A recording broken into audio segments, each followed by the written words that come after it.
My mom says I shouldn't listen to Three Wise Radio, but I do it anyways. Well, I think if somebody offered me to go to E3, I'd think it was a great idea. And then when I started shopping like ticket prices and travel and things like that, it's just too big of a monster, and it's too many people like cashing in on it to really merit going. But like, I think the biggest one that I would go to right now is BlizzCon, which is like a smaller convention just for Blizzard. But see, that's the thing though. I think that's still so niche based that. Exactly, but I want it a little smaller, a little more intimate. But that would be awesome. I mean, yeah, and I guess to a certain extent, like when it comes to like having that theatrical feel, like D23 seems like the big one to do now, like because it's got. But that's even so big. Like even if DC did their own like DC Con. Well, see, here's the thing. I would, but I also know what we're gonna get. We're gonna get the same fucking information that we always get from DC, and it's like, hey, this is it. Like, you remember Superman? Like, here's everything you need to know about. So, like, everyone fucking knows who Superman is. Can we see something new, please? Like, that was every but there's no big reveals anymore because it's already like everybody knows everything. Well, then shut the hell up and just wait till that day. Like, it's not that hard, or don't share it with everyone in your office. Hey, internal memo for your eyes only. We know the 4 people who saw this, so we can fucking figure out who it is, and you're fired if you leak it. No, everybody knows everything, and what I'm saying is that's not a bad thing, but that's the way the culture is right now. Is everybody wants to know, so you release the information so that you can't be upset. I want to know the information as soon as I can, so I can't be mad when there's not that much buzz at Comic-Con. It's just like, I've been wanting to keep tabs on this all year. So you can't be mad. Like, this is a classic cake situation. Like, you can't have your cake and eat it too. Yes, you can. That's why you want the cake. See, I never understood that saying. You can't have your cake and eat it too. Yes, I can. That's what I plan on doing with it. So I'm going to have it to eat it. You keep it for later. I think it goes bad. Not all the time. Name a cake that looked good after, like, 2 weeks. Ice cream cake lasts a pretty good amount of time. Bitch. I guess ice cream cake could last forever, but would you really... But aren't you keeping it then to eat later? Yeah. At what point, like, what if you die before you eat it then? That also is a failure. It's conceptual. It's not Well, why are literal. we talking about this flawed concept? Because it relates.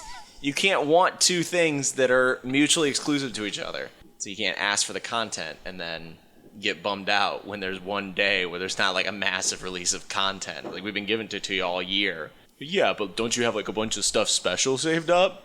No, we're giving you everything all the time. I wish you guys were better. Like, who are we as the consumer to be this pricky about what information we're getting? Touche. Yeah, it's just...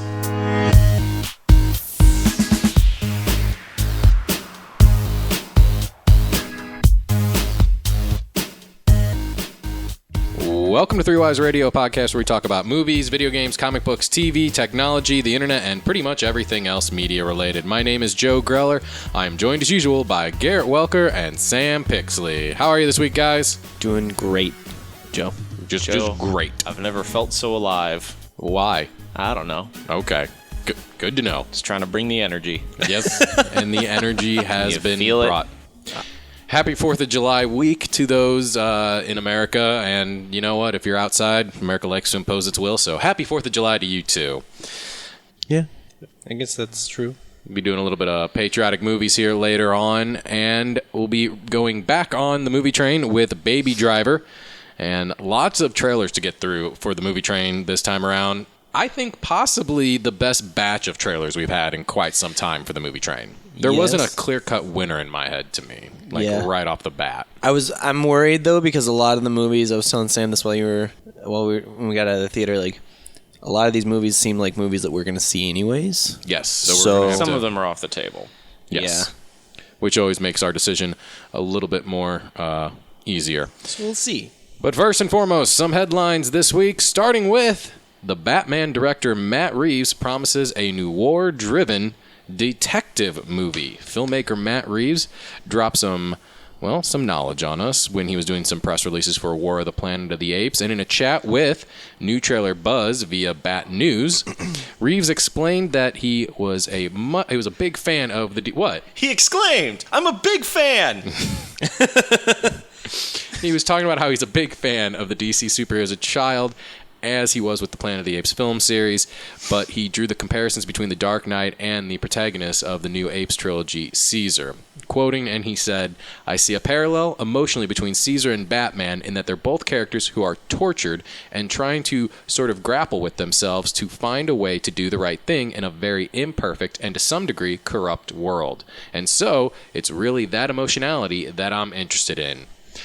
Good, bad, indifferent. I mean, we were talking about this earlier. I think there's only been one type of Batman that's ever been a detective, and sadly, that was Adam West. Not a good detective, mind you, but a detective. Just a detective. Yes. That's because every episode they had to leave every other episode with a cliffhanger, so it was usually some type of puzzle Yes. that he had to solve. But yeah, it's Batman's biggest part of him. One of the biggest parts is that he's a detective, and we never actually see that. Yep. I've seen a lot of comparison videos where they talk about who's smarter, Ben Affleck or Christian Bale in the movies. Like, which one uses the best detective skills?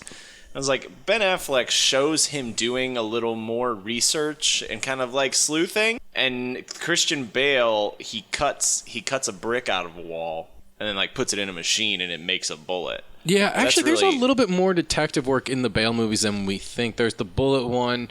There's, I want to say there was the gas stuff in Begins, and there's he runs it through the sad version of the Bat computer that we only see the one time in Dark Knight Rises. So, I mean, there is all elements of Batman, at least in that universe. I feel like it's usually not. There's not a lot of solving mysteries or like getting to the root of things without just finding someone to punch until he figures it out. Oh, and his like specialty that's is the Bale. punching. The Bale recipe is like, the docks, perfect. Who can I beat up at the docks? Tell me. So I don't know. I'm really excited. I think it's an avenue that hasn't been pursued. I think it'll be good for Ben Affleck. I think that might reinvigorate his excitement for it. No, I think it's great news. I'm thrilled to hear it. Oh yeah. I mean, it's still going to take a long time to get this thing going, but And actually, I want this because I think it's going to focus more in tone with what the original Batman comics were, which was this kind of gothic figure looming over the city, solving crimes. I mean, let's not forget, Batman carried a gun for like the first 2 years of his existence and shot and killed people. Not my Batman. No, but the original Batman. if this Batman had a piece on him, I wouldn't be shocked. All right, in other news, speaking of franchises, Michelle Rodriguez took to Instagram earlier last week to celebrate the release of Fate of the Furious on Blu-ray and streaming media, but she delivered a message to Universal about her involvement in future installments of the franchise. And quote, this was on her Instagram, "F8 is out digitally today. I hope they decide to show some love to the women of the franchise on the next one. Or I just might have to say goodbye to a loved franchise. It's been a good ride, and I'm grateful for the opportunity the fans and the studio have provided me with over the years. One love." So she's already been killed and written out of the series once. Do you think? Once? Yeah. She dies in 4 and then is not in 5. She's not in. She is not in the best one of this series. Yet she's in all these other ones? Exactly. Really? Yes. That's why when she comes back in 6, she's brainwashed, working for the villain. Like, the after credits scene in 5 was like, Eva Mendes, she needs to be back. The only other time she's in it besides 2, walking up to the Rock's desk being like, "Do you believe in ghosts?" and like lays a picture of Letty down on his desk. Yeah. So like, it's just weird. Right? Like, where's this coming from? Well, I will give her this, and it's true. She said, "I was doing these movies with Jordana Brewster's character for a while, and I can count on one hand the number of lines I've had interacting with her character." Damn. She does not... In all honesty, Michelle Rodriguez, for a while, the most interaction Michelle Rodriguez had with other females in this series was her fighting the other female. Gina Carano and Ronda Rousey. That was the most interaction she did have with some of these other female characters. I mean, but we also did just get a villain. Like, the lady is the key villain, Uma Thurman. No, Charlize Theron. Charlize Theron. They are two different people. You're right. You're right. Vastly different. So we got the key villain is a lady. Who else is it? Helen Mirren's in this. Yeah, now she is. As might be a big player. Also, it's kind of like showing cracks beneath the seams, too, because remember The Rock was upset on set while they were filming too about Vin Diesel, like Just being a huge asshole. or something. Yeah, and will this thing make it to 10? I guess it will because money does talk. Better. It better. I'm banking on that Triple X crossover. But I mean, if she does go, do you just write her out again? You killed the other love interest, spoiler alert, I guess, in the last installment that Vin Diesel had. Oh, yeah. Like the one that he would have logically gone back to. I don't think she's gonna go. I don't think she will either, but if she does, Dom Toretto's he's a suave man. He can get any lady he wants. I mean, but how do you've got 2 movies left, right? Yes. No. Yeah, 2 movies left. The goal now is to add a powerful, like a strong female character for these 2 episodes. She doesn't want to add a strong female character. She wants the females to have more involvement with the story or to do more things. Not all of them. Jordana Brewster's character isn't dead, but it would make no sense for her to be in the film. she's out because then it doesn't make sense. And then your last 2 female characters, she was the key emphasis of the last movie. Yes, she was a big player in this movie. I think not she's just Uma Thurman. Charlize Theron was a key player in this movie. So, like, what more do you want? Or, like, what do you know, that's a good question. I don't know, and I can't answer that. Not to say that, like, oh, well, they should be in their place or whatever, but, like, what are you going to do? Like, this is about Dom and now Dwayne The Rock Johnson and probably now also Jason Statham. So unless Jason Statham his mom comes into it more without introducing another strong female, I'm not sure what you can do to add to it. Yeah, Gal Gadot's character's dead, She's too. dead. Son of a bitch, you are right there killing all the females. But it's not like they all just, like, die. Well, except for the baby mama. She died kind of just like, Yes. But the other ones, like, die in a blaze of glory. Yes. Yeah, you put it that way. It's just like maybe kill Tyrese or Ludacris instead of killing a female in the next one. Like, I'm totally on board with killing Tyrese. Is it because he's played out or is it because you don't like Tyrese? Yes, Tyrese is great. But his character's terrible now. You know why they have to kill him? Because he needs time to make that him and Josh Duhamel the Transformers spinoff that we talked about last week. Yeah, I'm okay with that. In television news, release date for the 3rd season of Rick and Morty has been announced. It will premiere on Sunday, July 30th, and consist of 10 episodes, same as season 2. The 3rd season actually did premiere already, though, streaming non-stop on Cartoon Network. I think it was Cartoon Network stream service for a bit, and on April Fool's Day. It was on April 1st. Yes, April Fool's Day, and for a while people thought it was fake, and it turned out it was not. Harmon has hinted that they've begun to work on season 4, though they quickly backtracked and they admitted that their agents wouldn't be thrilled about them discussing the topic of working on season 4. Oh yeah, he had an interview and the guy was like, "So how many episodes?" When they saw this trailer happen, how many episodes in the season? And he goes, "Was season 3 or 4?" And he's like, "What?" He's like, "I'm just kidding. I'm kidding." He's like, "No, you're not. Probably not." One would assume no. That's a terrible joke if it's not true. I'm stoked. I mean, that's a great show. It took me a long time to get into that show because it seemed a little much for me. But once I finally got invested, like, it's a hilarious. It's about as show. crude It's of an clever. animated show that I will watch. Because normally when animation is crude, I don't like the actual show itself. Yeah. That's what turns me off normally to Adult Swim shows. Is like, oh, like there is something to be said about animation. Like, the better the animation, the more I can follow the story. If it looks like you did not put time and effort into your animation, I also think you did not probably put time and effort into your writing. So do you not like home movies then? I do not. Home movies was great. I don't care for a lot of the adult TV like cartoons anymore. Most of it just, I don't get it. That is fair. In other television news, the first full trailer for Marvel's Inhumans is out, and it will premiere in special IMAX theaters on September 1st and then debut on ABC September 29th, with the show starting to air on the networks on Fridays. So it goes immediately into that death slot. Ooh. I will say this. There were a couple things in the show that I thought looked good. I cannot think of this guy's name, but whoever is playing Black Bolt, I did like the way he carried himself. Oh yeah, he Black Bolt. definitely like like physically embodies the character. Like he's doing Yes. a really good job with that so far. And I liked what they did with, I can't think of the dog's name either, but I liked Lockjaw. No, it is Lockjaw. Yeah. Lockjaw. I like the dog. I thought they nailed the way the dog looks and acts. He's a big bulldog. Yeah, but I mean, he's got like the little. Yeah, instead of making it like a little fork, it's like his coat. Yes. Has a little thing on it. Yeah. So there were aspects I like of it. The problem is, at the end of the day, this is done by ABC, which means it's done by Disney, which means we have that kind of... Like, I didn't need a shot of Black Bolt in normal human clothing being beaten up by police. Running trying down the not street to, in a nice tailored suit. Yeah, like that to me, that was a little weird. Like, Yeah. there's too much of this stuff that I think it has potential, but I don't think they're going to do it right. Like, this should have been a Netflix show. 6 episodes out. Yeah. Honestly, like, even all of that aside, what really, like, I was super excited for this once I started watching the trailer. And I was like, oh, this actually looks really good. Like, I'm okay with this. And then it showed Medusa, and her hair still looked terrible. Yeah. I was like, if you guys can't even get the key element of this character down, like, I don't expect you to do the rest of the show justice.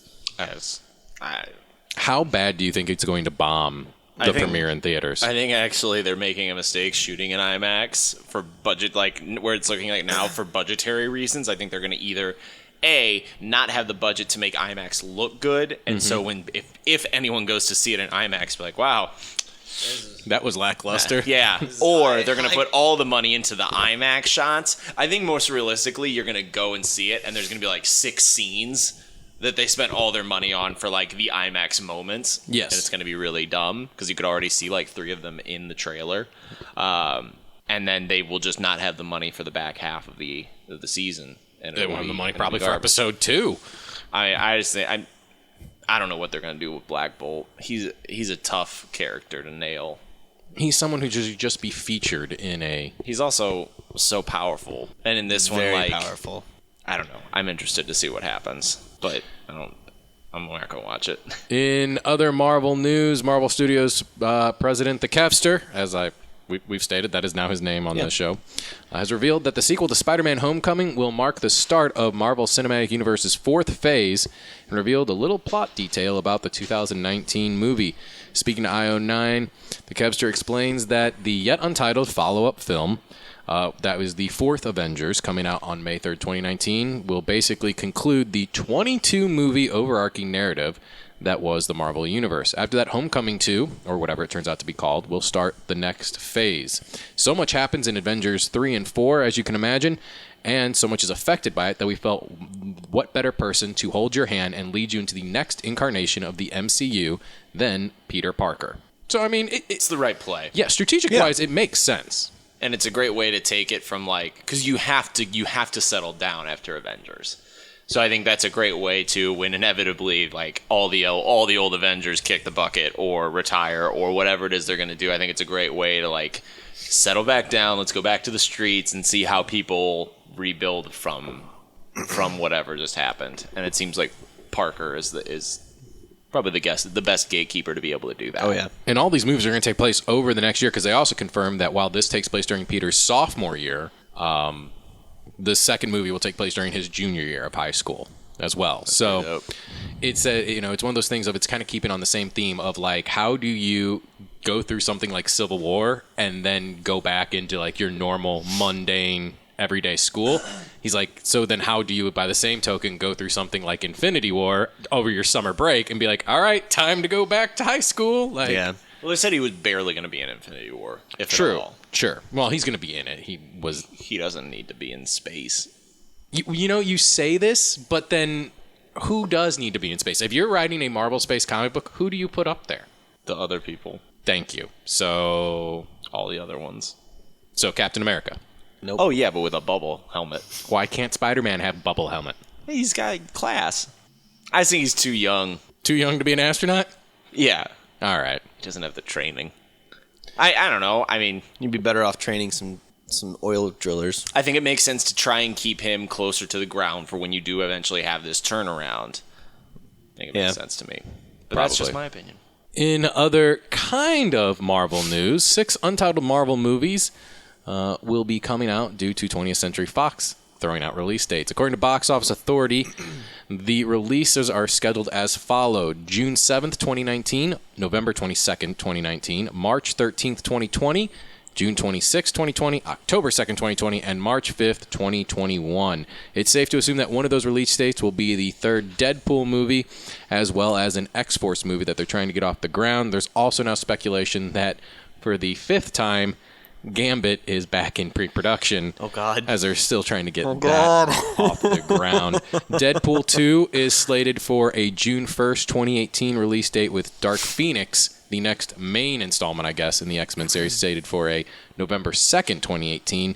And the X-Men year kicks off next April with New Mutants. So we have 3 X-Men movies that are actually being made. We've seen filming of them. So we know we're getting 3 X-Men movies next year. We're also getting 3 Marvel movies next year, and we know we're getting Aquaman at least. What else are we getting from DC next year?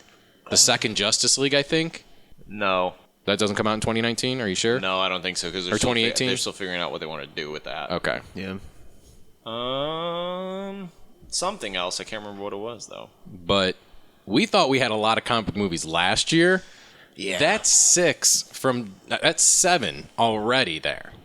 And we're not even talking about, we probably are missing 1 or 2. You know when this becomes a lot and it feels bogged down, that's how it was last year, is when these X-Men movies come out. Like, for some reason, I don't feel bogged down by all these Marvel movies. Because they're spread out. Exactly. I mean, this is spread out about the same time period that a Marvel movie would be spread out, though. I mean, April, June, November, that's, a good pacing for these films to be released. But I guess I'm seeing when you layer it up though with like Marvel stuff, like that's where it kind of gets bogged in. I think what we've been kind of assuming that Marvel takes the foreground with it, so that way everything else is just supplementary. Yes. So that way it's like, oh God, we're getting this X-Men movie now. I would rather Fox take a page out of Disney's book and kind of layer these like they're doing their Star Wars movies, to where give me Deadpool 2 next year, and then give me Dark Phoenix the year after that. And then maybe give me New Mutants the year after that, so I'm ready for a Deadpool movie. Like, only have 1 release per year, and I know you want to make money, but you're going to make more money in the long run, I feel, if you do it 1 per year. Yeah. These movies will make more money than throwing them all together at once. I feel like Fox is giving us that oversaturation problem that we were worried about with Marvel going forward. Yeah, and the funny thing is they're not even really turning out that much stuff. I know. It's just the moment you hear from, you're like, shit, this is a lot. That's definitely a sign that you're worried when they're talking about things that you have no idea what they are, and you're like, this seems like a lot. This seems heavy. And DC only has Aquaman slated right now. Oh, okay. For release, because they got a lot of stuff they're figuring out. But I don't understand what they're trying to figure out, DC. They're trying to figure out, the Shazam movie, who the fuck's going to direct The Flash, where they're going to go with their entire universe now. Is Snyder going to be back on board? Is Whedon taking on a bigger role? Is Whedon taking the Batgirl movie? Is the Sirens I thought movie Whedon already was. See, that's what I thought. I thought the Whedon... But it's Batgirl... all still, nothing's been actually slated. Gotcha. Everything is still just, Hearsay, he say, she say. They're just throwing darts at the board and seeing what sticks at this point. Makes no sense. Speaking of darts at the board, True Detective Season 3... is in final talks with Mahershala Ali to lead the cast for Season 3. Okay. Love her. Him. Love him. It's a guy from Luke Cage. He was in House of Cards, Remy Danton. Moonlight. He didn't watch House of Cards. Oh, okay. Never mind. You watched Luke Cage, Too though. much drama for me. At least the first episode. Yeah. Which one is that? Cottonmouth. Cottonmouth. Oh, he's great. Yes. So anyway, getting back on track, Season 3 of True Detective, I like the actor, if that's where you're going with it, but the second one failed so badly. It's an anthology series. Who led the second series? Vince Vaughn and Colin Farrell, who... And Rachel McAdams. And Rachel McAdams, yeah. Spoiler alert, Colin Farrell ain't around for long. he gone pretty quickly. Yeah. Damn. I feel like you had lightning in a bottle with the first season, and you can't recreate that. Yeah. Anthology series are a very slippery slope. The Ryan Murphy ones work. Or actually, the only one that works is American Horror Story, because Scream Queens didn't work. That got canceled. It worked because it's a niche. It's a niche, and you're a premium. Not even a premium. You're an extended basic cable series, so you don't need that big of an audience. But you have your cult, you have your baseline, and that's never going away. Yeah. Well, and horror is more appealing to a lot of people than Yes. detective What drama. else? It didn't even. I have so many thoughts on American Horror Story. I don't watch None it. of them are good. How many seasons have you seen? Season. I have watched everything up until like halfway through season 5. Okay. And season 4 wasn't that great. Season 5 was not that great, what I saw. Yeah. Which one was 4? 4 was a freak show. 5 was the hotel. The Vampire Hotel? Yeah. With Lady Gaga. Good guy. It was god awful. Last headline of the week. Comic-Con 2017, Warner Brothers has announced that they're bringing Westworld, The Flash, The 100, Young Justice, and over 20 shows to their WB-TV binging, which will be their kind of panel that they'll be having, one a day per in Hall H. Here's my question with this. We're seeing more and more, basically we're just seeing Disney because now they own Marvel and Star Wars, which was kind of your tentpoles. You had DC, Star Wars, Marvel. Yep. Were the 3 big things that would always come to Comic-Con. Yeah. With D23 being their own thing now, 1, are we seeing the death of the big entertainment con?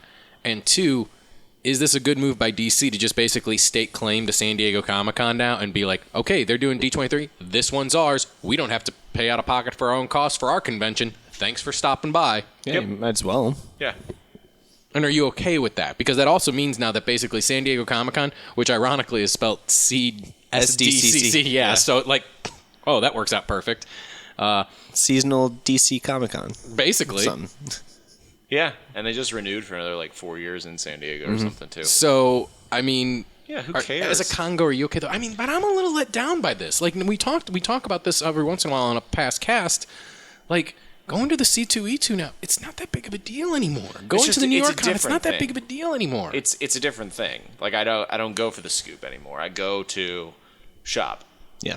I go to shop and I go to potentially meet people and look at Artist Alley and kind of engage in the culture. I don't go for scoops. Last year I didn't even check to see if there was any info being released. And Marvel's still going to release something there, but that'll all be like, check out more at D23.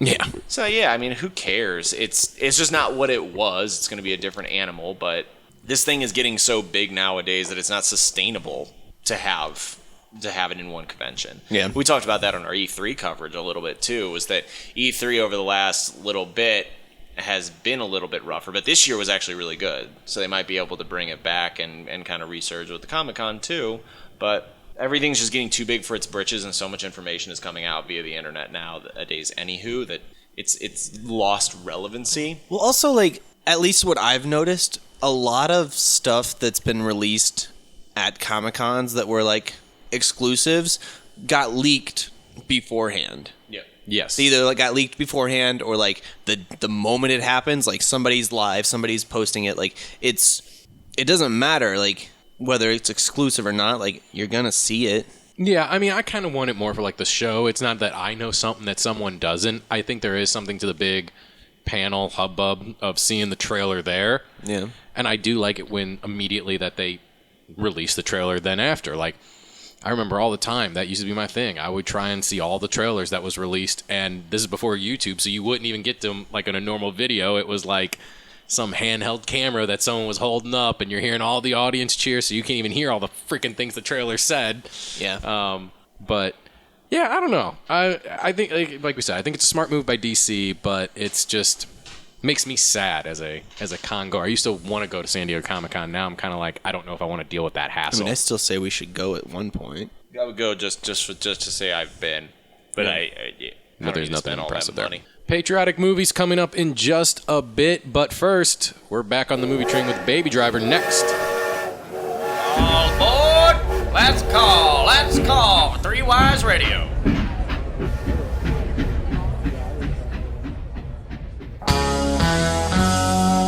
Shut up. Let's talk it. Questions? I got a question, Doc. Why would I believe phones over here heard the goddamn word you said? He ain't even listen, baby. The target is an armored truck at Perimeter Trust in Dunwoody, 10 a.m. sharp. The switch car is ready, but you want me to hit the long stay parking structure and get a heist vehicle that stays colder longer? It needs to be ready for an 8:30 start. Questions? Get out of here. You in? I'm in, baby.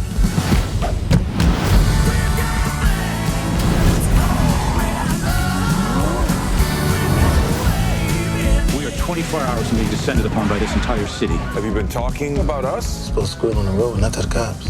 We're getting out. I have to end this. What's happening, baby?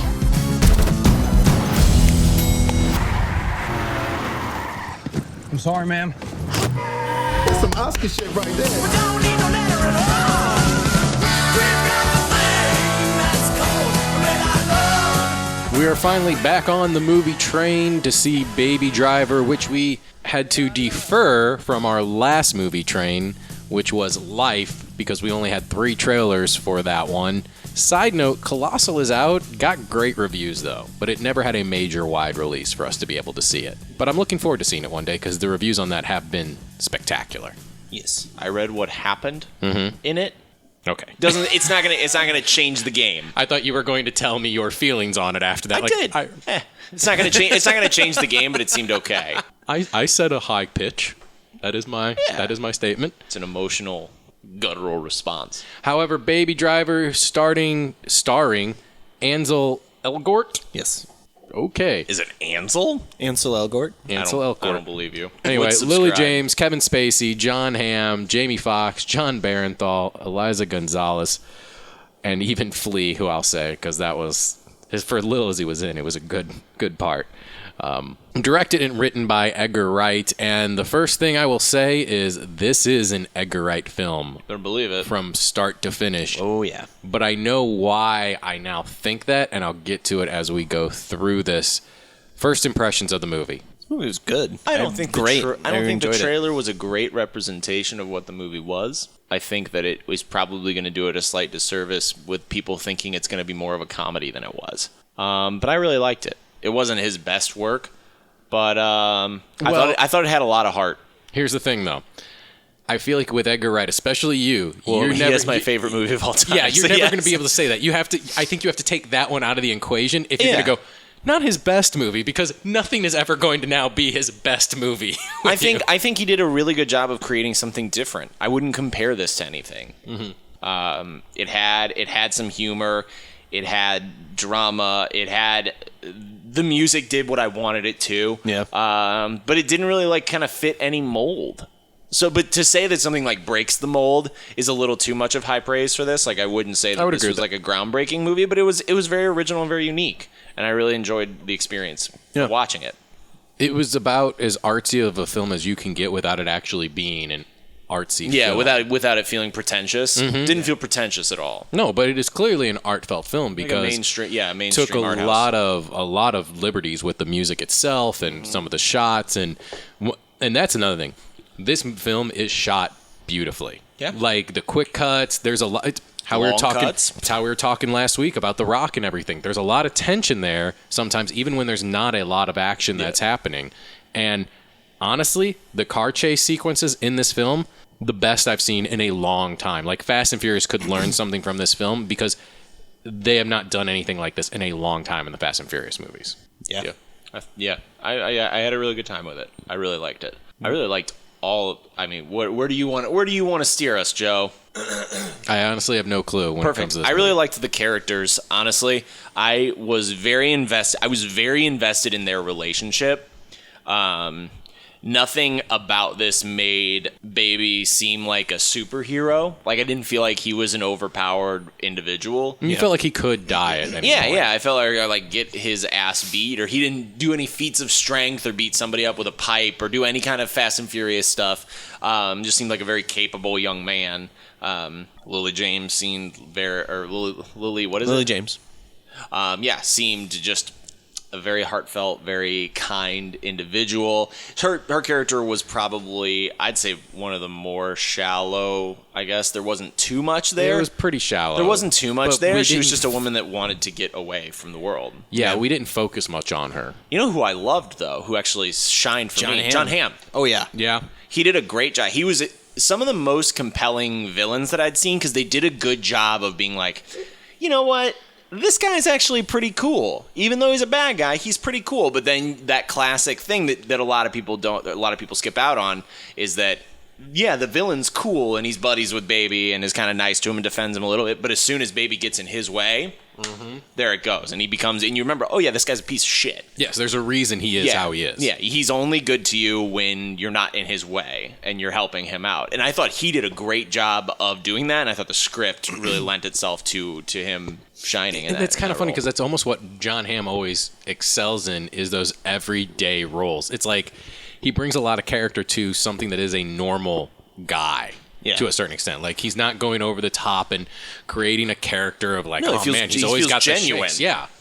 So he was great throughout the whole thing. I thought he was fantastic. Absolutely, great cool guy haircut too. How much was Kevin Spacey the Frank Underwood on the Frank Underwood spectrum? Because I feel like that's where we're at now. Anytime Kevin Spacey's in something, we have to go, okay, is he doing basically Frank Underwood without the southern accent, or is he creating a new character here? That was the most boring Kevin Spacey character I've ever seen.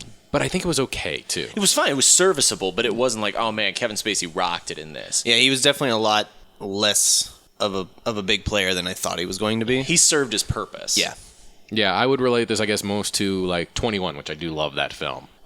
This is the closest, I guess. He was better in 21. He had more to go with, but in this one, he was the big guy who he owed favors, and they said that he was powerful without actually saying like what he was. So you just kind of respected the power as a concept without seeing it actually executed, and just kind of went on with it. But yeah, I think he wasn't the key player in this. The other two big names in this, not big names, but also Eliza Gonzalez and Jamie Foxx were the other two prominent roles, I will say, throughout the film. What were your thoughts on those characters that they played?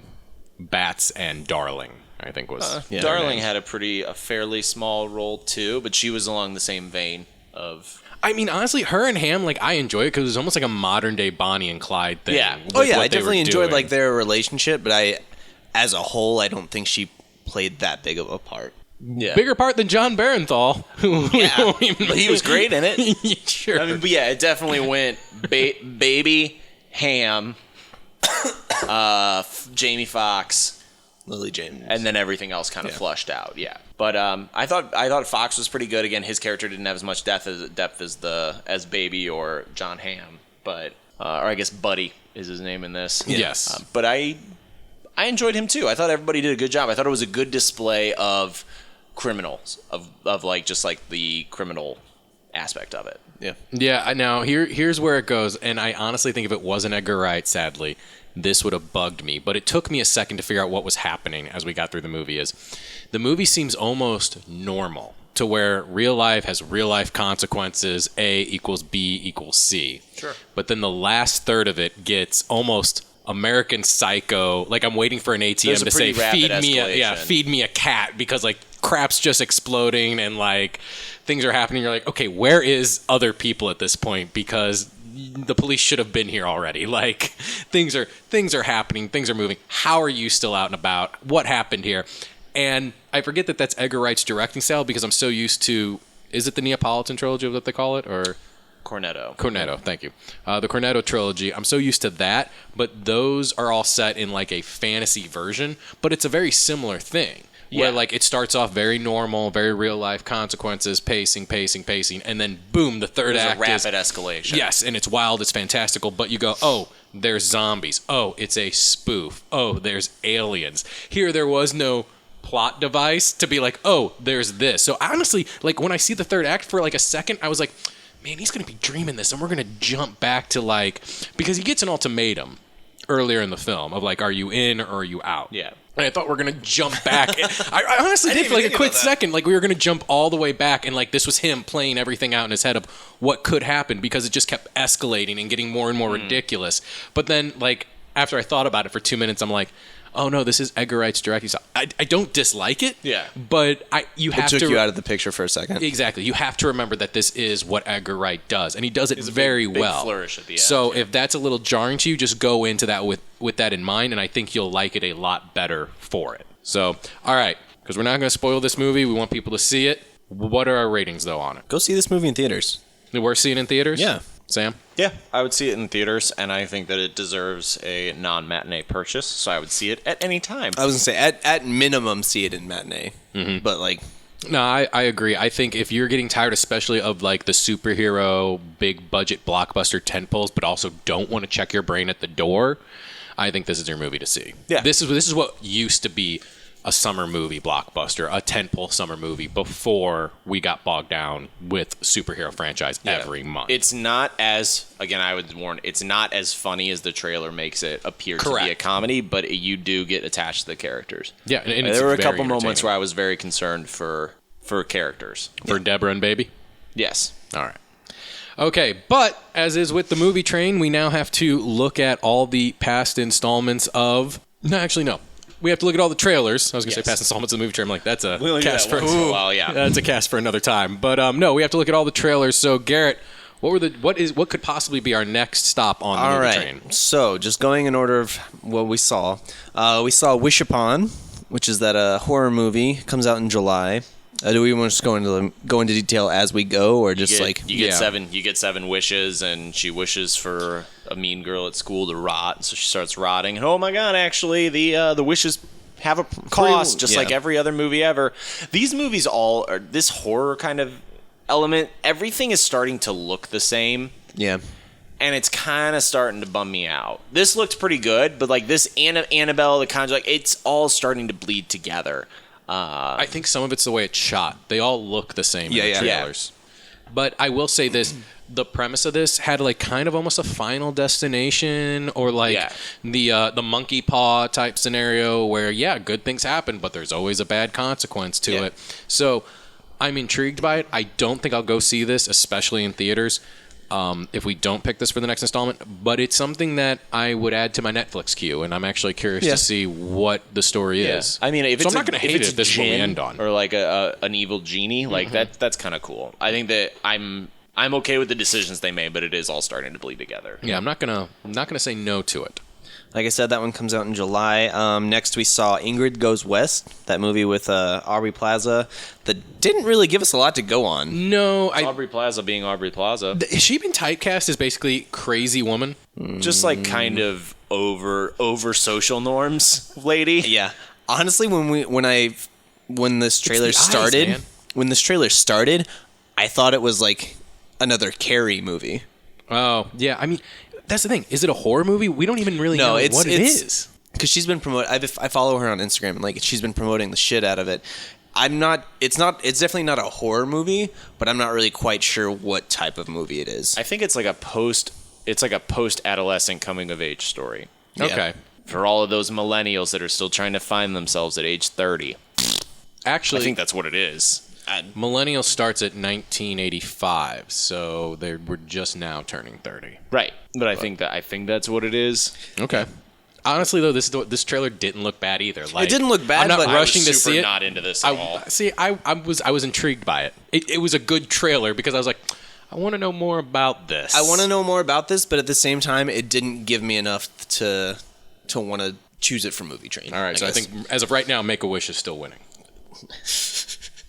Next, we saw American Assassin, which is the second time that I've seen this trailer. I think the first time was when we were watching Wonder Woman, Sam. This dude is a victim of a, I guess, terrorist attack or whatever. While him and his lady are at the beach. On vacation and a terrorist attack happened. And his lady gets killed or captured or something. It took me like for a while. Like I'm like, I know we saw this trailer because the name and everything, but I couldn't remember what the hell happened in the trailer until you just started. She dies. He gets mad, and the government's like, "We know you're mad." I can't tell if I want to see Jason Bourne. Yeah. I'm actually, you know what it reminded me of? The Recruit. And we're gonna have Batman train you. Yeah. No, it reminded me of The Recruit. Did you ever see that movie from 2001 with Al Pacino and Colin Farrell? No. I did not watch that. I remember seeing it. That's actually a really good movie, and that's what the trailer reminded me of. So I'm intrigued by it, but once again, I don't know if I want to. I want to see this movie. I do too. I'm not going to hate it if that's Honestly, what happens. I think Michael Keaton has a 1-year window where he can sell a movie for me. I think he's got like a 1-year window where I see him in something. I'm like, yeah, let's do that. What did it? Because it wasn't Birdman. You're not a fan of that. I think movie. it was just getting excited about him doing Homecoming. Okay. Because The Founder was really good. I still want to see it. I'm waiting for it to become available to me through nefarious means. Gotcha. But actually, I saw it in theaters. It was very good. Very good. Okay. Next, we have Daddy's Home 2. Made me want to watch the first movie. I never seen it. Is it wrong? I think when Mel Gibson plays, like, not the villain, but, like, clearly the bad person. The bad influence. I love him still then. Like, the thing is, I love it is, like, he's going down the escalator and they're like, oh, man, because it's Mark Wahlberg, cool guy's dad. And he's acting like a cool guy. But it's Mel Gibson who, like, if he had any charm and attraction when he was younger, it's all gone. So it's just an old guy being cool with a leather jacket and like hitting on women that should not be into him, but they're like, ooh. I didn't even get that Mel Gibson was hitting, that he was trying to be cool. Like, to me, it just felt like Mel Gibson playing how I think Mel Gibson is in real life. Like, maybe. Which I have no clue if he is or if he isn't, but it's like he's just a fascinating character. And then I like John Lithgow. I think he's great. Yep. And as for soon him as he showed up, I was like, yeah, that's a good decision. All right. I mean, it's clearly just like a Meet the Fockers kind of thing. Right. Yeah. And I still really I only now have a desire to see the first one because the trailer for this one looked so good. Yeah, so the trailers, if you haven't seen the first one like us, it shows Will Ferrell and Mark Wahlberg, like, they're getting along, they're like cooperating as stepdad and dad, whatever. And it's like, okay, yeah, we're gonna have all of the family together for the holidays. Yay! And it's like, oh, that's probably not a good idea. Right. And actually, this was a better Mark Wahlberg because I didn't find Mark Wahlberg funny from the trailers in the first one, but this is when Mark Wahlberg's funny. It was like when they were doing the mirror bit, like when it's like Mark Wahlberg's like exhausted because he's confused and just wants to stop. He's a straight man. Yeah, he's a straight man. Yeah, he's not, but he is a great straight man in comedy. Yeah, absolutely. And that's what he needs to do. And for a while, through half of this, because they didn't show the wife. And I haven't seen it for some reason. I thought the wife died or something in the first one, and so they gave them joint custody. And now this was like an Odd Couple thing. That's the third one, and I'll still go see that if that's the case. Like, I was like, is this just two straight guys raising the one guy's kids? Yeah. And mom's dead, so Will Ferrell really has like no ties to these kids anymore. Yeah. And I was like, I'm liking this movie. I just don't know how they're gonna kill the mom at the end of the first one. That's still funny. She doesn't die. Yeah. Well, yeah, clearly, because she showed up. But, yeah. I think it's a good sign of a trailer if it makes you want to watch the first movie, a movie that you had not seen the 3 years it's been out. Next, we had Blade Runner 2049. Okay, here's my question. Are we taking this one off the table? I would say yes. I'll be honest. I still need to see Blade Runner. I would also agree with that. No, I've seen Blade Runner, and I've seen every ending. Because there's 4 versions of Blade Runner. Yeah. Which always raises my question when they're doing this sequel. I don't know if they've answered this yet. Which one are they going off of? Yes. Yeah. Which was never important to me until now you've decided to continue the story. Context. Yeah, now there's context. Well, because they all are vastly different and add like a vastly different tone to how it ended. It's just subtle. Is he a replicant? That's the thing. Is he a replicant? Like, there's one where he like runs off. Like there's many different versions. Actually, Brian from Good, Bad, or Bad would know. I think, because I that's who I borrowed the DVD from, and that's how I saw all the different endings on it. He would know the answer to that. But I'm very curious about it, and I only ask if we're going to take this off the table because I kind of want this to be, I was going to get my vote if it's not. I think we should, just because, like, Blade Runner is, I don't want to say a cult classic, but, like, it is a vital... It's a quintessential movie in, like, sci-fi... movies, you know. Maybe like, I'll hold off watching it, and then we'll see if maybe we can get Brian on for it, and we can kind of do like a let's look at the first Blade Runner, and then let's also look at this one. Okay, all right, I like that. Maybe we can do something like that. Let's do that. Because my guess would be they might even answer that question in this movie. Sure. Yes. So let's take that off the table then. Okay. Next we had Kingsman 2. This is off the table. We've already talked that we're gonna do this one. However, side note. This is very jarring to me. Every time one of those Marvel imprints, or what, I don't even... Marv? Is that what it says? Yeah, because you're colorblind, and it's a colorblind palette. Yes, I can't see it, so I had no... You don't see it at all? I don't see it at all. I just see dots. Yeah, which is what I'm saying is very unfortunate, and also I think that's a really weird thing, because there's got to be at least one human being since Marv has existed that has gone into a theater, and they're like, what is that? What is that? What is that? And their friends are like, it's Marv. And he's like, what are you talking about? And somebody found out they were colorblind because of this. Yeah. Not a great takeaway no. from a movie. But it is, trust me, it's very jarring when you are colorblind because you just see dots pop up at the screen and it's like, what the fuck is going on? Can't you just not be colorblind? No. Have you tried? No, shockingly, Sam, that's not how science works. Which science? The science of the eye. Fair enough. They have optometrists. It's a profession. I don't know enough about it to argue against you. Thank you. There we go. So we're not going to go into detail on Kingsman because we're already going to talk about it for the show. That's happening for sure. Next we had Flatliners. This looked good. Remake. Is it really? Yeah, yeah. You turn to me and go, have you seen Flatliners? I'm like, I've seen Phantoms. So what is this a remake of? Is it Flatliners. Okay. I didn't know if it was like a different name or anything. It's like I'm pulling up the cast because I think When did it come out? 1990. Is this a Ben Affleck film? Or am I once again thinking of... No, it's not. I know who it is. It's a Kevin Bacon film. And Kiefer Sutherland. Ooh, man. No, listen to this cast. Kiefer Sutherland, Julia Roberts, Kevin Bacon, Oliver Platt, Holy shit, dude. William Baldwin, Billy Baldwin. Willie B. Damn. Yeah. I didn't know this was a remake. Hope Davis, who's not as... We're I'll starting tell to you slip what. now, When does but this yeah. come out? September. No, August. August 10th. It said September in the trailer. Oh, so that's they what I wrote lied. down. My only concern is that we go down this road, we're back in horror for another 3 movies. Yeah. Oh, Well, wait. so No, that's- it is September. I'm sorry. I'm reading the original date from Well, also that. 90. So it's essentially about medical doctors who start experimenting with killing themselves and bringing themselves back to life to experience what post-death is like. Yeah. And they start to change as people, kind of start and then essentially hallucinating. and maybe there's more to it than that. I always like movies with the idea that like there's a natural order to things. I mean, essentially, almost Final Destination. Like there's a natural order, and the Grim Reaper is almost like Here the you go. universe pulling you back. On October 5th, 2015, a remake starring Ellen Page, yada, yada, yada. Kiefer Sutherland will return for the remake, and Sutherland later disclosed that he is reprising his role from the original film, revealing that the new film is actually a sequel rather than a remake. Ooh. Oh, Interesting. Okay. Does he just show up and he's like, "Don't do this"? They're like, "Shut up, old man." No, He's like, what's his- Don't Damn do it. this. Wait. And then the Grim Reaper shows up. And No, kills he him. shows up, takes a shot, and goes, "No regrets." "Tequila." Once again, you're a man who should have regrets. Yeah, at least one. Yeah. One big one. Kiefer. I think this is on the table. I don't know if I'm going to vote for it, but I do want to watch this movie now and the other one. Yeah. So, And then finally we had a Dark Tower, which I think was also it's off the what we table. were off the table Yeah, because we we're were seeing talking It about looks it. so good. It does, man. Idris Elba is a handsome man. the two leads you have for that is very compelling.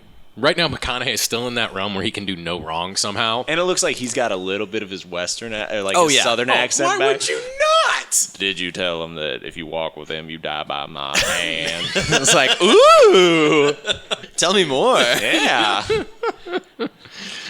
No, it definitely looks great. All right, so read again then Okay, to so- recap all the ones that are still on the table. All the ones that are on the table for us were Wish Upon. Anybody want Wish Upon to be in? I want to see it, but I don't want to dive back into the horror genre. No, because we might be able I to don't corral you either. right. Pass. Ingrid Goes West. That's for me. That's a hard pass. American Assassin. For me, that's a yes. Stepdads, or not Stepdads. Daddy's Home Daddy's 2. Home too. For me, that's also a yes. Oh, you son of a bitch. You didn't write down... Oh, wait, did we see Valerian trailer or no? No, we did No, not. That we was just saw a an commercial? advertisement It was to donate money, Okay. and also P.S. see our movie. Okay. Yeah. Never mind then. It's the same thing that me and Sam have been seeing for every movie we've Gotcha. seen, except it's always been Cara Delevingne instead of Dane DeHaan. That was the first time Dane DeHaan was like, "Hey, you should probably see this Hey, I movie filmed because one it's of these really too." bad." Yeah. And then our last one would be Flatliners. Was the first movie called Flatliner? No, it's Flatliners. Okay. Because there's multiple liners. There you go. I kind of want to see Flatliners. I mean, mine is American Assassin or potentially Flatliners. When do they come out? American Assassin. They didn't say a date, so I don't know when that one comes out. But Flatliners is September. Okay. Wish Upon's July. Ingrid Goes West is August. American Assassin is September 15th. Okay. Flatliners Is September something? Probably September 15th, knowing everything. They'll No, go I head to don't head. think it is. September 29th. Yeah, it's the week after. So we're looking at September for the next installment, no matter what, which is fine. I like that idea. Or we do Wish Upon, which is July. I think that you go back down the same horror movie route there. I think Flatliners are more likely to get something else. But that shouldn't super influence. I mean, mine's American Assassin over Flatliners, but I'm also okay with Flatliners. Joe, yours is for Flatliners, but you're okay with American Assassin? Yes. Which means, Garrett, you get to be the deciding vote. Honestly, my first choice would be Ingrid Goes West. But let me finish. Jesus. American Assassin would have got my. So. All right, so American Assassin's the next installment Fun on the movie surprise, train. Joe. If we see a trailer for Flatliners for American Assassin, we can see it 2 weeks later. That's right. Because I love those back-to-back movie trains that we do every so often. Yep. Yeah. So, all right, so join us in September for the next installment of the movie train, American Assassin. So it is written. Three Wise Radio. Hey, Mikey, he likes it.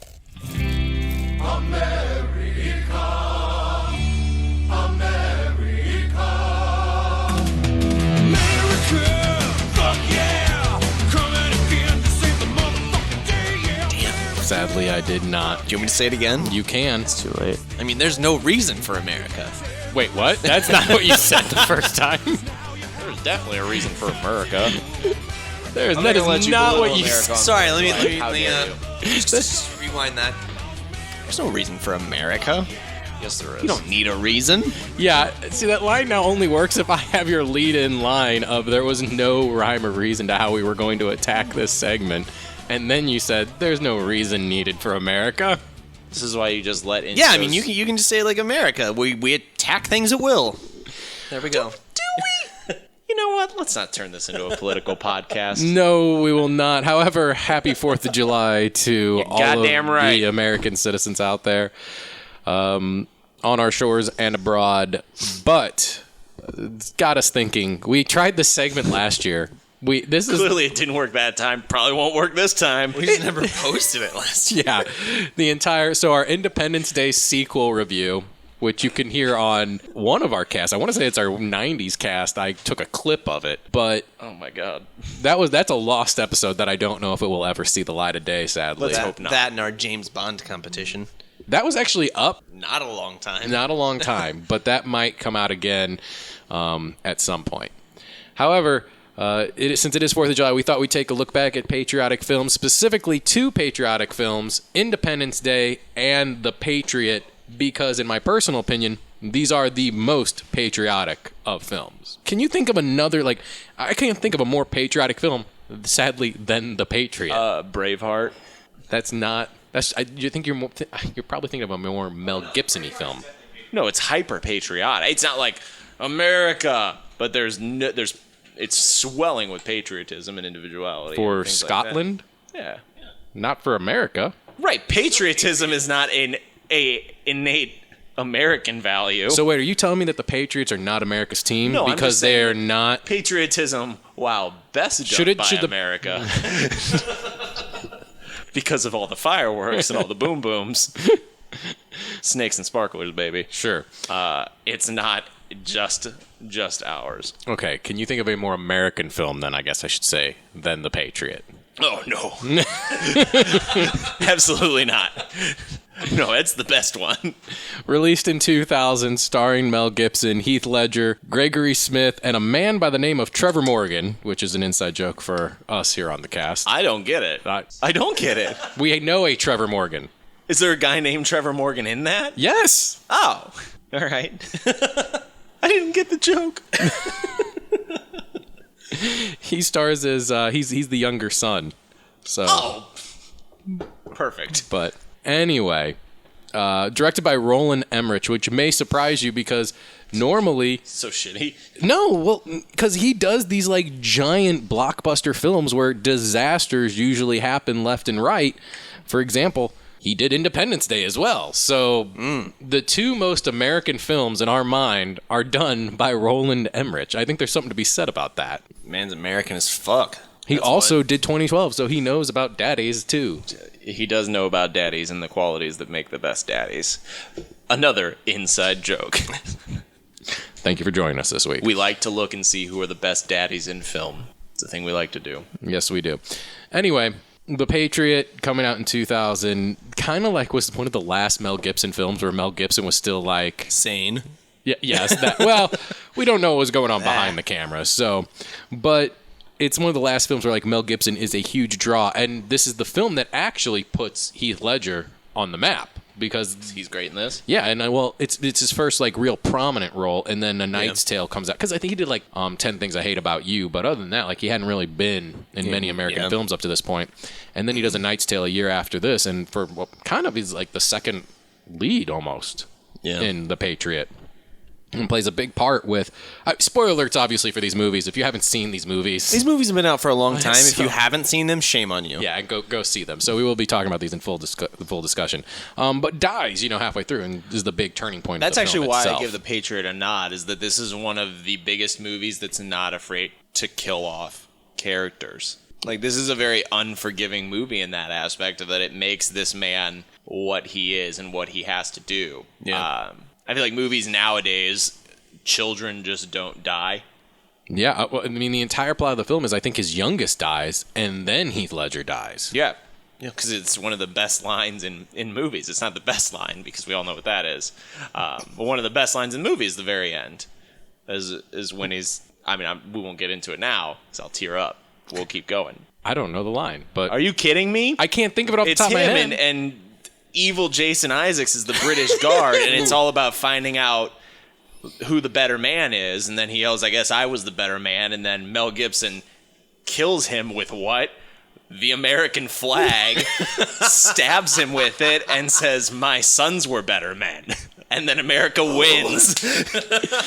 This is the most American film and ever. Freedom abounds. Oh, yeah. Like, there's no question this thing is just fueled with, but also the purest, like, kind of American machoism. Like, let's not pretend that there wasn't a lot of horror in the Revolution, but this shines, like, the best light on everybody on the American side is doing the right thing for the right reasons. And there's, like, no selfishness whatsoever. It's just like, yes, it's the most, like, macho oorah movie without being over-the-top macho. Yeah. You're right. That is the great. Oh my God, that line tears me up every time. Also, Mel Gibson's ability to quiver his lips, unprecedented. When his first son dies and he's holding him, when his other son dies and he's holding him, when he's thinking about his sons being dead and he's holding nothing because they're both dead. His lips are just all over the place. And I know you've said this before. Yes, it's insane. The range of his lips specifically, upper and lower, is out of this world. You can almost quiver them in opposite directions. It's incredible. And it also paints him as, in terms of what I said, just to backtrack a little on like everybody being so pure, like it paints him almost in a bit of a negative light throughout the movie too. Yes. Of like, he is not the best father and he's not the best person because he has to stand for these specific values and other things suffer for them. And it does always ask that cost, like what is the cost of freedom and how much of yourself do you have to sacrifice? How much of those you have to sacrifice around you for this? Is this bigger than one person, one family? So kind of like those ideals of like the pure concept of American like independence and freedom are really well expressed in this movie. Sorry for the quick shift to a more serious note, but that's why I love this movie. Is like that's what it's all about. Yeah, completely in a nutshell. And the redcoats are just all the devil. They're all just so evil. But they still have that like that Britishy like we do things prim and proper. Like there's guerrilla warfare. Yeah, how much fun is that? We're not going to sink to that level because I forget what's he delivering back to him, like a horse or a dog leash or something. I don't know. It's something weird, like because he goes to the British camp and he's talking with him about stuff. Yeah. They meet with him. Oh my God, I haven't seen it. I'll have to watch that again. I might watch that instead of Independence Day this year because Independence Day is always on TV. Sure. I can't remember. It's something, and they have like an accord, and then he leaves. But some kind of comedic element happens there. Yes. I think. But I can't remember. I can't remember what it is. No, but it's like you said. This is a great American film, and it's just there you go from start to finish. Our other film though, Independence Day, which we've talked about on the show before. The more baller of the two movies. Yes. Yeah. That's because you got swanky. I'm going to use Joe's word, swanky. Thank you. Will Smith. It's Goldblum, Smith, Pullman, Hirsch, Quaid, Vivica A. Fox in a much larger role than what she originally was in the second one. The second one is so much garbage that, honestly, it shouldn't, but it almost does taint Absolutely not. How dare you? the original film for me. Absolutely not. Because- Because Vivica A. Fox, stripper, becomes a doctor, turns it around, and decides to become a licensed medical professional. No, it's because it's like I can't now think of the original without thinking of Oh, I can. The I have shitty sequel. completely blocked that out as if it was a horrific thing from my childhood. that. I don't think about that movie at all. I shouldn't, but think about this sadly, movie. I shouldn't, but sadly, I do. Independence Day, though, was a huge thing at the time because upon its release, it became the second highest-grossing film worldwide behind 1993's Jurassic Park. Remember when going to the movies used to be a big deal? It's kind of what this was. Like, Still a big deal to me, buddy. and it should be. But yeah, from start to finish, like this is also a good film because it's that speech. And that speech at the end is so powerful that they originally tried to sell the sequel on just on that alone. yeah. I mean, this movie was just a really good combination of all the parts. Like a good story, you had three really good actors that were all killing it in different aspects. Even when they weren't feeding off of each other, with Will Smith, the King, Jeff Goldblum, and then Bill Pullman. Like they all were so strong in such different ways. And then David's dad. Yes. And then the other. Like, there's so many great all the side characters were fantastic. Robert and all the main Lozier characters. as the general. And then what's his name? David. Call my lawyer. Forget my lawyer. I'm gonna call my mother. The guy that owns the the company that David works for. Oh yeah, I don't even know. That That's like a guy guy who looks I've like never this. seen in anything. Like He dies. yes, he does. I mean, well, part of it's like also, what if the aliens aren't going to be friendly? Like, just that that hype of like people like we're meeting them on everything, and people are like, oh, this is kind of cool, and then it's like, oh shit, This is this not went cool. south real quick. Yeah. Like that's part of like the awesome buildup, and that's what clock is ticking. That's what destruction movies used to do, and Roland Emmerich has done this very well throughout his career. Is that it's the story before the story, almost, to where we give you a sense of the characters and where they are in their lives, and then we unleash hell. So once hell is unleashed, you care about how these people are going to get out of it and survive. Yeah. Day After Tomorrow, 2012, Independence Day. Like, these are all films that... you get a slice of Are those all from life. Roland Emmerich? Or Yes. just, Yeah. Damn. But he also did Godzilla, so the man's not flawless. Do we remember how chaos was reined in this movie? I'm just giving you guys a trivia. What is the line entered? What is the line said right before everything hits the fan? I don't remember off the top of my I head. don't. Really? I mean, I see this movie so much. It's when Jeff Goldblum spins around. Oh, the we're out of laptop and time? goes, time's up, and then boom, and just he narrates the movie as his character. Kind of, yeah. Oh my god, that's just such a good movie. And also, they're kind of larger than life individuals, but we also get another slice of them being like regular people. Yeah. Like there's a point in this where like he wants to be Will Smith wants to be, there's a scene where he wants to be an astronaut and they tell him no. And in the same scene, his locker room buddy finds a wedding ring. He's like, "Are these dolphins?" He's like, "Jasmine likes dolphins." Like, you got your stripper girlfriend a dolphin engagement ring that looks like it came out of a Cracker Jack box, and it's like, yeah. He's kind of just like just a dude that happens to also be an ace pilot. But it's, again, relatable characters that don't seem over the top. Like, I can't relate with any of the Fast and Furious characters. Like, they're all over the top. But these people, like, yeah, I'm not an astronaut, but I can get down with this guy. I mean, it's just, it's great. A third film that you love that we'll talk about here is done by the same man, I just found out. And it is also a very patriotic film. What movie is that? Do I love? A very American film, I should say. Maybe not, patriotic, but definitely a very American film. He also did in 2013 White House Down. Oh. Which basically should have been the next Die Hard installment because it's better than any of the Die Hards after 3. Yeah, and we didn't get a sequel to that one, although that was the superior film to Olympus Has Fallen. After Time, yes. Yeah. Yeah, that was a good movie. Honestly, I haven't seen that in a while. No, but that is a great one too. Channing Tatum, Jamie Foxx, Maggie Gyllenhaal, James Woods, like... I guess maybe that is a strength of Roland Emmerich's, is thrusting real people, or at least quasi-relatable people, into real-world situations.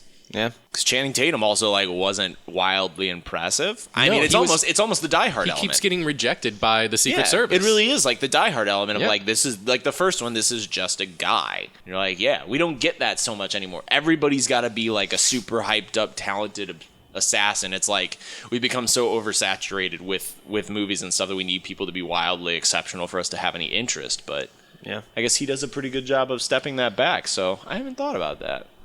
Apparently he does. Now, like you said, the man does have some misses. Godzilla, I think Eight-Legged Freaks was in there. Oh, he wrote that. Eight-Legged Never mind. Freaks is a great movie. How dare you? 10,000 BC. That's not a great movie. Is that the one with the... Or no, I'm thinking of a different movie. 10,000 BC makes no sense. I was thinking of Year One or whatever with Jack Black. That and is also Michael not Cera. a great movie. Definitely not a Roland Emmerich piece. No, it is not. But yeah, like he is very good at just kind of giving you that. Well, it's like we talked about last week with Armageddon. Just that suburbia of like, here's the normal, The Americana. Yeah. Which what is more America than the average person? A blue collar, whatever, thrust into a situation, but they use their strong values to endure and achieve. Yeah. Yep. America. It also helps that they're very handsome. Well, we like to think we're handsome in America. It's not always the case, but we like to think we know are. we're Speak handsome. for yourself. I'm talking about us as a whole. I'm talking about Channing Tatum. I don't know what you guys are talking about. I was talking about me. Oh, you're beautiful. I was talking about Channing the country. Tatum is beautifuler. I'll give you that. I would accept those terms, yes. Jesus. All right, so if you were going to do a film about America, where would you go even today? Because now we've tackled aliens, we've tackled the past, we've tackled the White House getting attacked. This man did all three. What would you even today do for like a great American film? And in the current, we're not going to get too political, but like in the current structure of climate, like what could you even do for a great American film today? I mean, well, one of two things, given the current political climate. Either Russia or just like somewhere in the middle. So you redo Red Dawn for the third time? We'll do it better. No. This time And they Red Dawn is also American exceptionalism because you just have like high school kids that are just like thrust into this. Yeah. Shit No. show. Rather than Russia coming to us, we go to Russia. We go to that was Die Hard 5. I'm thinking Rocky 4, directed by Roland Emmerich. No, I would say Russia or the Middle East, because that seems to be where like the focus of the political climate is right now. So like those would instill, I guess, the most quote unquote patriotic. Sure. For me, you don't do like a war movie. Like I don't think you can with where we're at now and how our country has evolved. You would steer from that and do more of an independent, like an individual, almost like why I say like Braveheart is very patriotic because it's about that man's values. So a lot of the times they're really good. They're really well done in like sports movies or things that it's not necessarily like America, but it's like the core American values that we've prided ourselves on for like 200 years. Okay, like using that to promote patriotism. That's what I would do. Because anytime you have a war movie right now, it's the reason it works back in the day is because it was a struggle. Like it was a struggle to fight for something and actually obtain it. But we've obtained it, so it's hard to make that really compelling anymore. Okay. I think what's that movie that came out? Oh my goodness, the sprinter or the runner that got kidnapped. No, that got he was in the war. He was going to be an Olympic athlete, and then he got. I know what you're talking about. Put into the war Yeah. and then got captured by the Japanese, I think, and had to like he was tortured there, but endured and stuff like that. It was directed by Angelina Jolie. Like that's kind of the idea. Like that's the way to promote it is through personal. Is like personal. What was that movie called? I saw that movie too. That was a good movie. I'm gonna look it up. It was actually very I impressive. just remember for the scene where he directorial lifts up debut. the wood and he's like, when he drops the wood, kill him. And then he wouldn't drop the wood. Yeah. And the guy was like, I don't like you. And then he would just stare at him. He was like, stop staring at me, and just started beating him because he was staring at him. Like that's the moment of like standing in the face of oppression or whatever and moving on and moving forward. That's dope. Are the Captain America movies Unbroken. Unbroken, there it is. Thank Are you. the Captain America movies patriotic? Yeah. Hell yeah. Especially because, again, and a lot of patriotic... that could be the other avenue that patriotic movies work now is against... essentially the build-up and the corruption or whatever. Like Winter Soldier really worked because it was, again, Captain America getting down to core values, what is intrinsically right, and regardless of what the rest of the stuff is. It's the quote that was stolen in Civil War. Is his quote is like about being a good man and everything. It's like sometimes against all adversity you have to stand, like set your foot and say no. See, you mentioned Winter Soldier, and out of the 3 films, that's one that has a scene that stands the most in my head, and it's him and Fury in the SHIELD base, and he's like, this isn't freedom. Like, this isn't what we fought for. And to me, like, and you're right, that's exactly what they're I would say they're very patriotic, which lends itself to his character slightly. Hence why I went down that route. Well played. You're welcome. Ant-Man, not so much. No, I don't think so. So go out, enjoy the 4th, and you know what? Even though it'll probably be after the 4th, by the time you listen to this cast, sit down and watch a Roland Emmerich film. Except Godzilla. Don't ever watch that one. That Godzilla. No. Matthew Broderick's not relatable at all. It's delicious. It's too delicious. Get out of here. Piquing your interest. Bam. As usual, we end every episode with What's Piquing Our Interest, where we just say, what's piquing our interest? Garrett, what's piquing your interest this week? What's piquing my interest is the fact that Russian superhero movie that Sam was really excited about is getting an American release. In theaters? Oh, yeah. I'd spend money on that. Yeah, Guardians is coming to... This was on Sorry, let me rephrase. And this is the headline of the article that I sent you guys a while back. Right. That insane Russian superhero flick, Guardians, is coming to American home video. Oh, home video. Okay. Yeah. I mean, I would still see that. If I can get some subtitles up in there. This was on our radar, like, right around the time we started the cast. The immediate release. Almost 2 years ago. I saw a link. It was one of the few times that clickbait actually worked. It was like, Grizzly Bear Man in superhero movie. Like, yep. I'll take 3 tickets, please. I'm cashing out. All right, here we go. I'll take crazy Russian superheroes for $500, Alex. If we can find it, should we do a mini segment on it? Because it's been in our back burner for so long? Okay. That might be the always dreamed of, can we do a commentary? Yeah, that would be a good one to open up a commentary series with. This won't even be a... we don't even understand. This won't even be a if we find it. This will be like when one of us hunts it down. True. Because I'm going to. You're right. Very true. Amazon exists. We'll find it. Yeah. Sam, what's piquing your interest this week? Piquing my interest was the trailer for the Netflix show. I didn't even know that was happening. Death Note. Yeah. Yeah. And that's something that I've kind of been looking a lot into recently. I think it looks very interesting. It's a very compelling story. Joe, have you heard of Death Note? Are you guys familiar with Death Note at all?